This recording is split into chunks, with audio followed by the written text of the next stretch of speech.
2013년 2월 미국 로스앤젤레스의 세실 호텔. 100년의 역사 동안 죽음과 범죄의 기록으로 가득했던 이곳에서 한 여대생이 사라졌습니다.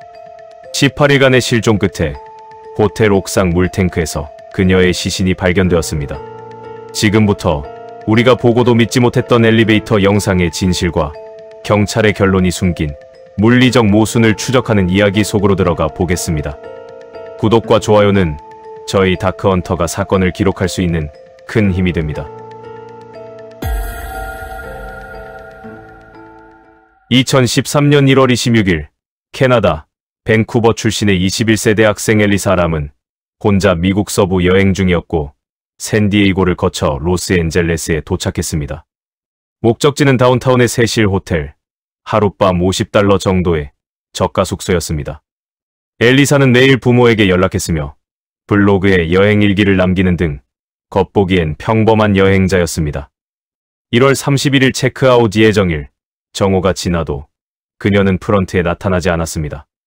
같은 날 저녁 부모와의 연락까지 끊기자 가족은 즉시 실종 신고를 했고 LA 경찰이 수사에 착수했습니다.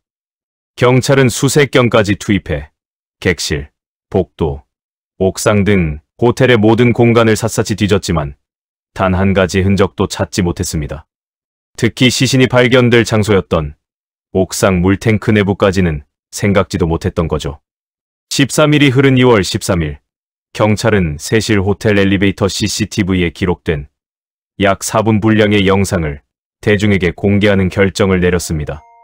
엘리베이터에 탑승한 그녀는 패닉에 빠진 듯 모든 층 버튼을 다급하게 눌러댔지만 문은 끝내 닫히지 않았습니다. 잠시 후 그녀는 몸을 웅크린 채 재빨리 구석으로 몸을 숨깁니다. 마치 누군가에게 쫓기듯 문 밖 복도를 향해 불안하게 고개를 내밀어 살피고 다시 엘리베이터 안으로 숨기를 반복했습니다. 문 밖으로 나선 그녀는 벽을 향해 격렬하게 손짓을 하더니 갑자기 양팔을 허공에 펼치고 몸을 흔들기 시작합니다. 보이지 않는 존재와 필사적으로 대화를 시도하는 듯 입술이 끊임없이 움직이는 모습이 포착됩니다. 하지만 CCTV에는 음성이 없어 그 내용을 확인할 수 없었습니다. 결국 엘리베이터 문은 닫히지 않은 채 영상은 끝났고 그날 이후 21세 캐나다 유학생 엘리사 람은 호텔에서 완전히 사라졌습니다. 엘리베이터 영상 속 그녀의 기이한 행동도 충격적이었지만 온라인 분석가들은 영상 자체에서 치명적인 의문을 제기했습니다. 시간 표시가 흐릿했으며 일부 구간의 속도가 비정상적이었던 거죠. 약 1분이 누락된 듯 보인다는 분석도 나왔지만 공식적으로 확인된 건 없었습니다. 무엇이 지워진 것일까요? 경찰은 공식적으로 편집 사실을 확인해주지 않았고 전체 원본은 수사 자료로만 남았습니다. 누군가 엘리사를 뒤쫓았거나 엘리베이터 고장 등 호텔 측 과실을 숨기기 위해 영상이 조작되었다는 강력한 의혹이 제기되었으며 이 침묵은 의혹을 잠재우지 못했던 거죠. 엘리베이터가 멈춰버린 4분. 이 디지털 미스터리는 18일 후 끔찍한 물리적 현실과 충돌하게 됩니다. 실종 신고 18일 만인 2월 19일 투숙객들의 불만이 접수되었습니다. 수돗물에서 이상한 맛과 냄새가 난다는 불만이었던 거죠. 이 불만은 곧 걷잡을 수 없는 공포로 확산되었습니다. 호텔 관리인이 옥상 물탱크를 점검했고 대형 물탱크 4개 중 하나의 뚜껑이 열려있는 것을 발견했습니다. 안을 들여다본 관리인은 물속에 떠있는 무언가를 확인한 뒤 그 자리에서 얼어붙고 말았습니다. 이 경악할 만한 발견은 곧바로 경찰 신고로 이어졌습니다. 물탱크 안에서 엘리사 람의 시신이 떠 있었으며 의복, 객실키, 시계 등이 물속에 함께 발견되었지만 시신은 나체 상태였습니다. 시신은 부패가 상당히 진행되어 있었으며 검시관은 최소 2주 이상 물속에 있었던 것으로 추정했습니다. 투숙객들이 약 18일 동안 이 물탱크의 물을 마시고 사용했다는 현실이 이 사건을 단순한 미스터리 차원을 넘어 공포와 역겨움으로 몰아넣었습니다. 하지만 더 큰 의문이 남았습니다. 어떻게 옥상에 올라갔는가? 어떻게 3m 높이의 탱크에 들어갔는가? 왜 옷을 벗었는가? 뚜껑은 왜 열려 있었는가? 모든 시선은 결정적인 단서가 될 옥상 진입의 경로를 향했습니다. 엘리사가 옥상에 올라간 경위는 사건의 가장 풀기 어려운 물리적 미궁이었습니다. 옥상 출입문은 잠겨 있었고 열면 경보가 울리는 구조였지만 경보 기록은 없었습니다. 수사 결과 호텔 외부의 화재 탈출 계단을 이용하면 옥상까지 접근할 수 있다는 가능성이 드러났고 이는 실종 이후 일반인의 영상을 통해서도 확인되었습니다. 그러나 문제는 물탱크 자체였습니다. 물탱크는 점검용 사다리가 필요한 약 3m 높이에 설치되어 있었으며 상단에는 약 9kg에 달하는 무거운 금속 뚜껑이 덮여 있었습니다. 호텔 직원은 발견 당시 뚜껑이 열려 있었다고 진술했습니다. 결정적인 의문이 제기됩니다. 21세의 여성이 홀로 그 무거운 뚜껑을 열고 3m 높이의 탱크 안에 들어가는 것이 물리적으로 가능했을까요? 경찰은 호텔 직원들을 포함해 공범 가능성을 열어두고 수사했지만 외부인의 범행 단서를 찾지 못했다고 밝혔습니다. 이 물리적 모순은 미궁 속에 남게 되었고 경찰은 다음 결론을 내리기 위해 그녀의 내면을 파헤치기 시작했던 거죠. 수사팀은 엘리사의 디지털 발자취를 추적했습니다. 그녀는 텀블러의 이더필즈라는 블로그를 운영했으며 그 기록을 통해 한 젊은 여성이 겪는 깊은 내면의 고통을 보여주었습니다. 나는 너무 피곤해. 그냥 멈추고 싶어. 내 안의 소리를 통제할 수 없어. 같은 절망적인 표현이 가득했습니다. 엘리사는 우울증과 조울증이 반복되는 양극성 장애를 앓고 있었죠.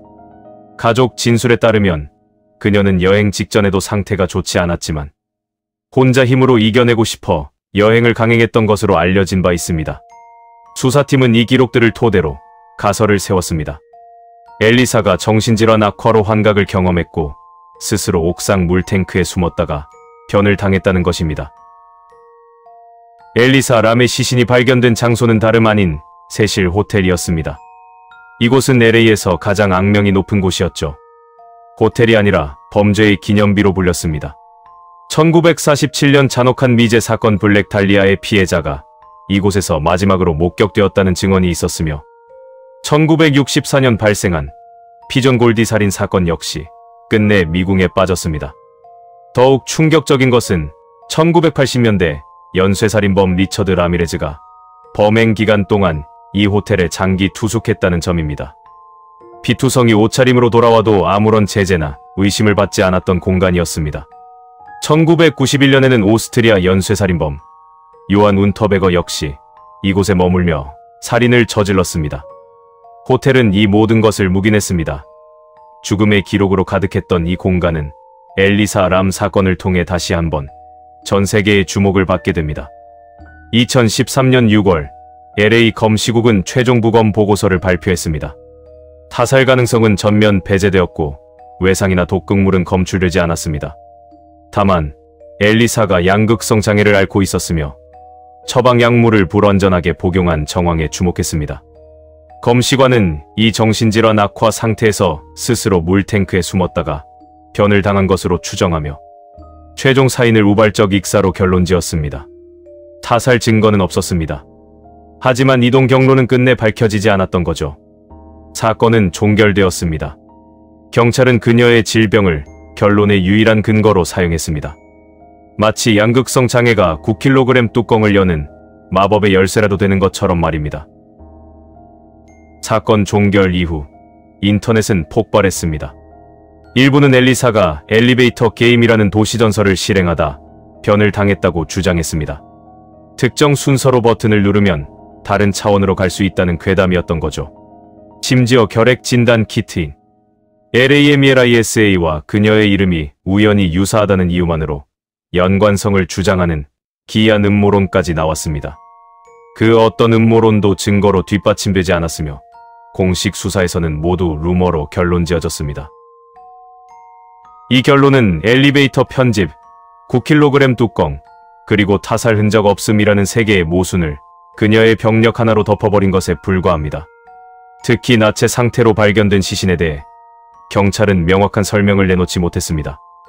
이는 극한의 저체온증 환자에게 나타나는 역설적 탈의 현상으로 해석되기도 했지만 대중은 이를 물탱크 안에서 부력을 확보하려던 그녀의 필사적인 탈출 시도로 보았습니다.